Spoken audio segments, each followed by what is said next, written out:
And so I always tell people, you're looking for specific, you're looking for urgent, and you're looking for painful problems. Those three things, specific, urgent, and painful, are the makings of $1 million business. And you just have to find one.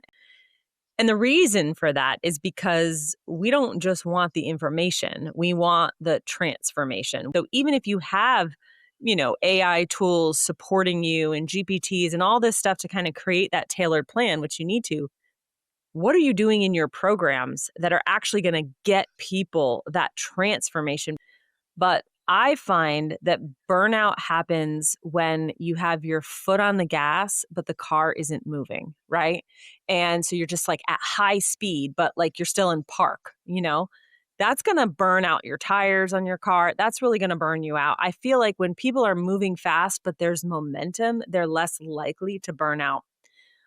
So, what causes burnout, I think, in growing a business is usually a lack of focus and attention. So, I see this is a classic example. Someone like, they launch a coaching program, it sort of works, doesn't work great. So, then they transition to a low ticket offer with a challenge on the front end, and that sort of works. And then they're like, well, maybe I should, start a podcast and write a book. And so then they do that. And so they end up with like 15 things that they have to manage, all which aren't really doing what need to be done to get to that $1 million.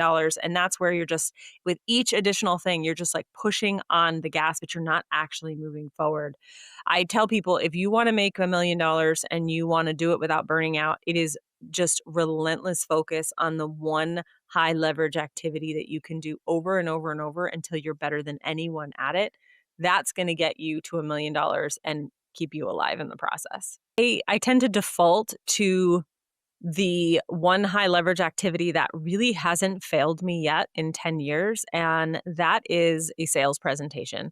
You call it a webinar, you call it a masterclass, but if you can dial in a good sales presentation and you can do that presentation regularly and interact with customers, you're going to hit $1 million. So you have to make the pond small enough that you can be the biggest fish.